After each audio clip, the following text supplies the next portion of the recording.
Anyhow, exactly. But yeah. So burden and performance should be equal, across the board, and you should appreciate your man for the things that he wants to do, whether it's something that you wanted or not.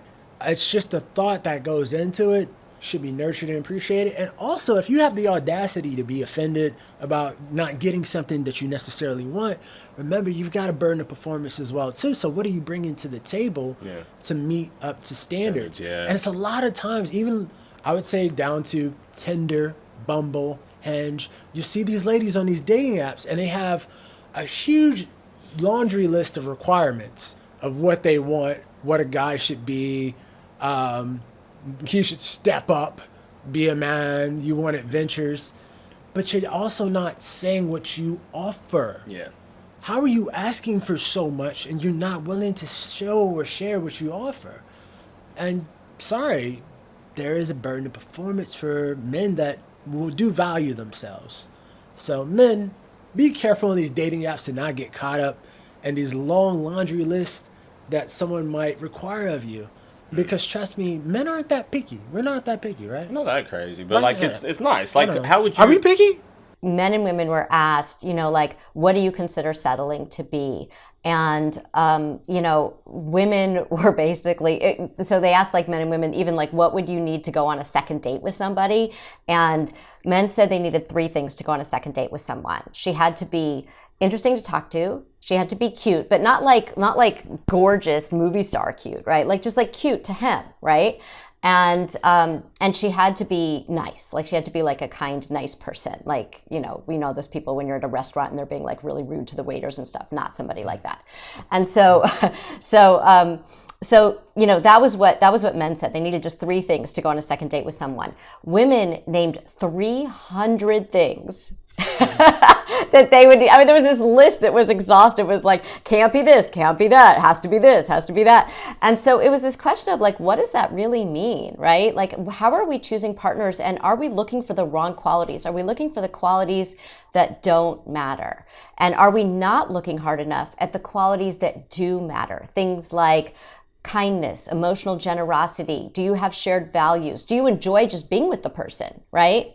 Like, regardless of all these other things that we're taught, especially as women, to look for in a partner that actually don't, when we look at, so my book it's a reported book. It's partly a memoir of my journey going through this, but it's also a reported book that I wrote as a journalist. And so all the studies and data show these are the things that matter in happy, lasting marriages, and these are the things that don't matter at all, but that people place such a high value on when they're dating. I do. I mean, I think that people come in and they want something to change because it's not working, whatever's going on. But usually what they want is someone else or something out there to change, right? They don't want to look inside and say, what is my role in this? Like, what am I doing that I could do differently? Because whatever I'm doing right now isn't working. And often people don't realize that maybe they are doing something in terms of their selection process that is getting in their way of finding the person that they will actually fall in love with. So the book isn't about having you be with someone that you're not truly, completely 100% in love with. It's about what's getting in the way of you finding that person. Well, I think, there's this thing that I talk about in the book, the difference between satisficers and maximizers. And this is a study. This isn't my opinion. This is actually research that was done. And they found that people who are maximizers are people who have to have the very best of everything, and they're never satisfied. And people who are satisficers know what they want. Their bar is high. They have they have high criteria. But when they find something that meets those criteria, they're happy with it. They're satisfied with it. So an example is, let's say you want to buy a sweater, and you go into a store and you find a sweater and you love it and it fits well, and you go out and you get lots of compliments on it and you're very happy with it. That's great. You're a satisficer. You found what you want. A maximizer will probably look at that sweater, not buy it, and say, but let me just go to a few other stores and see if I can find something better. Maybe there's something else that's a better price or a better style or a better this. Or they buy the sweater, and then the next day they're like walking through the mall and they're like, oh, look at that sweater that I just saw in the window. Maybe that one's better. And then they don't like the one they have. So maximizers are never happy. They're always like, they have to maximize and maximize and maximize, whereas satisficers find what they want and they appreciate it and they're happy. And I think that No, that happens makes in perfect dating. sense. The same thing happens in dating, right? Where people, they feel like, you know, especially with apps, like the way that people date nowadays, right? So on an app, you go on a first date with somebody, you're like, I had a really good time. That was pretty fun. But I didn't feel like amazing butterflies yet, right? But it was really fun. I really liked the person. I would totally see them again.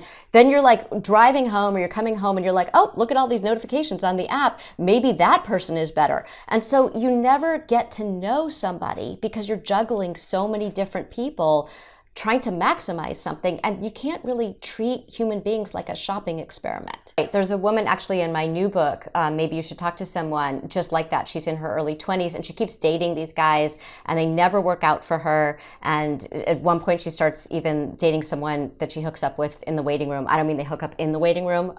Our office is not that exciting, but they meet in the waiting room. And I know that he's going to be bad news because everyone she chooses is bad news. And so why is that? It's because if you haven't worked through whatever, like however you were disappointed in childhood, right? If you haven't worked through that, then you choose people who are similar to that, even though you think you're choosing the opposite. So it's kind of like you see a guy and your unconscious says, oh, you look familiar, come closer, right? And he might not be exactly like the parent who disappointed you or whatever you didn't get as a child, but once you get to know him, he is. And that's why you are drawn to those people. So then she would go out with these guys who were amazing guys, and then she'd be like, yeah, he's amazing, but like, I don't know, I just didn't feel the spark. I didn't feel the chemistry because you haven't worked through that other stuff. So you don't feel comfortable. You actually get anxious around people who are good for you.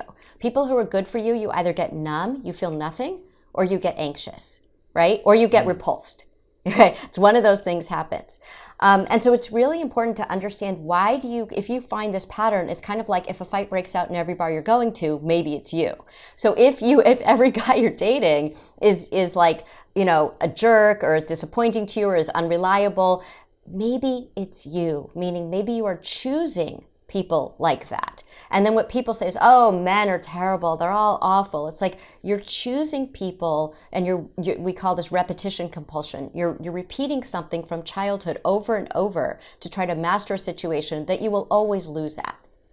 And so that's really important, is to understand the psychology of what you're doing as well. Emily's story, Katie, it's called social egg freezing because women are having careers now. They're not meeting Mr. Right in their 20s as they used to a few decades ago. So a lot of women are going down this path. You don't think it's the right one? No, I think this idea of social egg freezing, that's a bizarre phrase in itself. It's more social engineering. I think listening to that lady there just talk a whole world of tech and statistics and numbers and figures and talk about freezing eggs.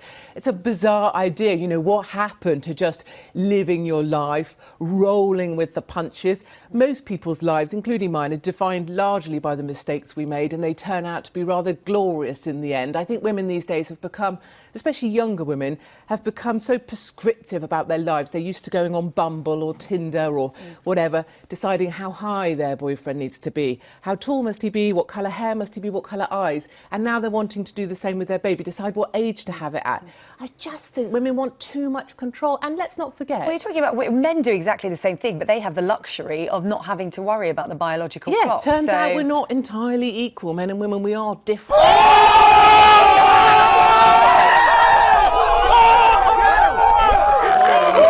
Women now think they can choose their gender as well. It's this notion you can choose everything in your life. And guess what? Big news, young people. You can't. And let's not forget, people talk about harvesting eggs. It's not Cinderella or Snow White skipping around in the garden amongst the chickens with their basket, plopping eggs in the sunshine with birds tweeting. I've had friends who've had this procedure done. They balloon up like marshmallows. They're injected, they have stickers on, they have It's like going through IVF, and we hear a lot about how stressful that is on the body and on your mind. What's that got to do with childbirth? I mean, really. Some of the worst things I've done in my life have been worked out for the very best in the end. But what's wrong with giving yourself an option? It's like asking a mate to hold a place in the queue in case you get there. If you've lived your life and you've got to 35 and you haven't found someone to have kids with yet, it's probably because you're too uptight, too anally retentive about the way you live your life, and you need to be a bit more flexible. Take a few risks, live your life big. And I say to young people, don't freeze your eggs, go out there, find the fun, live your life, roll with life's roller coaster. So, having arthritis and having children is not Hi, more Mum. fun. You Hi, don't know Mum. everything when you have children, and that's okay. Young people seem to think you need to know everything these days. You don't. Katie, we are living longer, though. People are living well into their 80s and 90s. So we are living longer, but that doesn't mean you need to have a geriatric as a mother. I've seen the old people. Your class is a dropping their geriatric when you're over 30 having a child. What age did Women you have like your this, first child? I had my first child at 28. I know I You'd look have been about classed, 105 well, you'd have been now, classed as but I'm actually geriatric rather then, young. wouldn't you, under the NHS? I feel like a geriatric half the time, and what I certainly wouldn't want to do at my humble age of 43, and I know most viewers think I'm 65, is I would not want to be staggering to the school playground with my arthritis just because I didn't have the perfect moment to meet someone. I think what's happened is women have become so choosy about their partner. No one's ever good enough, and they've forgotten to find the fun in life. Go out and make mistakes. Did you enjoy the mum had her process? second- Did you enjoy the process I of actually having your loved it. eggs harvested? You did enjoy it? Yeah, I did. I loved Okay, it because she'll it start gave me raving hope. bonkers. It Well, gave she me- did. I don't know. You tell us. You tell us. I don't think we are. Like, how would you feel if a girl on Valentine's Day, I don't know, she got you an Apple Watch and then she got you something else, and Look at it off. you know, like seriously, It's not my Patek Philippe. well, how would you feel? And then she got you your a PlayStation game that you really wanted, and then she took you out for dinner. That was her Valentine's Day for you, I'll tell her, I'll be so grateful right? because I'm a man of simple things. Yeah, exactly, right. If you're going to get my meat rolled, if you're going to roll the meat, I'm all good for that. You know what I'm saying? Let me play with the McGriddles. I'm keen on that. But yeah, anything else is a plus. You know, so if she puts some effort into Especially that much effort. to take me out. I mean, I like flowers. You like flowers? No, but I like chocolate and I like lollies. So All right. they do that on Valentine's Day. I'm not crazy about flowers. So they die. I gotta eat chocolate. Yeah, and that's lollies. true. Remember that, ladies. Flowers die. They die. They're Exactly. expensive and they die. Exactly. Do you know what lasts forever? Like, I remember, okay, so this is a really weird Tell a us. fun fact about me. I have never, ever bought a girl flowers. Really? Never. Ever. That's a world exclusive, guys. I'm not even kidding. I don't think I've ever told you. That's a world exclusive. told anyone You that. know, I've never, and not because I'm a terrible human. Yeah. I've done other things. I've bought diamond necklaces. I've gotten clothes. I've gotten shoes. The difference is, my logic is, a diamond necklace for my ex, she can have that for like the rest of her life. Yeah. I'll buy you damn $60, $100 roses, whatever it is. That they last a day, I They think. last I don't know a- how long yeah, flowers. They don't. Day? They don't last that long. One day? Maybe. Yeah, okay. So Or we'll say maybe a week, depending on how you Oh, maintain okay, them. fine. We'll say 1 week. Even Yeah. we'll just go at the longest. Oh, 1 week. Men, there's a trick. If you do get them flowers, if you put in some sort of aspirin or ibuprofen into the actual flowers, it extends the life. Huh. So that's a little tip for the dudes. You know what I'm He saying? knows. Exactly. I normally don't give tips to dudes. You know what I'm saying? I give tips to the ladies, but I'm gonna tell you a little secret. I just filled you in on. So thank me later. Thank me later. But yeah, so a week and you've spent that much money on flowers, and it's not a memory. It's a memory that she might have. But then I also remind myself when I was young, when I was like a little kid. Yeah. How many guys buy flowers? Every guy buys flowers. So why would you? So wanna why are do you that? that important? What's to make you so memorable? If 100 guys have bought her flowers over, I don't know, however long, and then you're the 101st guy that's bought her flowers, you're no special than the Yeah. first guy that bought her flowers. Yeah, it's not memorable. It's not. But you know what's memorable? You're taking her out, maybe, I don't know, we'll say somewhere for dinner, and then I remember I did this. You got like a birthstone and a necklace. It was like gold, but then no birthstone was in it. That is memorable because it's like, not only did you go out of your way to think of the year I was born, give me my birthstone and a necklace that's in my favorite color. Yeah. No one's ever done this. Yeah. You had to go above and beyond to do this. Exactly. But flowers? Oh, like, no. Exactly. That is a cheap, easy, like, oh yeah, Yes, flowers. Yeah, exactly. It doesn't take much thought. You can go to any florist. I want some flowers. Yep. Yeah. Send it to this girl. Yeah, I mean, one time what I did, it was like, I was out on a date or whatever, and I called, like, one of my homeboys on the low, and I told him, like, yo, like, come to the bar and just, like, start a fight with me. Like, I need to save her. And I just fucking wailed on the dude, right? Then hit the nigga over the head with a bottle. Nick flashed out. And then after I did all that, she's like, oh my God, you just saved me, whatever. He tried to grab my wallet. And I was like, yo, I got you, baby. It's whatever. I do whatever it takes, you know? That is memorable. You know what I'm saying? Be legendary. On Valentine's Day, guys, don't all do this because there's gonna be a whole street fight. Stage a fight. Stage a fight, man. You know, put them through a table. It's real WWE suplex. Also, it probably helps if your friend isn't like 6 foot something and you're like 5'4". Yeah, exactly. So maybe try to find a friend that's a little smaller than you. Yeah, no, Make it realistic. No, the dude was tall, man. Like, and he grabbed me by like my waist and gave me like he kind of like wedged me for a little bit. I'm talking about all the way to the top, yeah. Unjustifiably in a position that I'd rather not be in. But the cream will rise to the top, oh yeah. Macho Madness, yeah, has got more to offer. I am the cream in the World Wrestling Federation. Wait a minute, and there is no doubt about it, yeah. You mean Gene Okerlund. You know that I'm the cream of the crop. I am the cream, yeah. The cream of the crop. And there is no one that does it better than the Macho Man Randy Savage.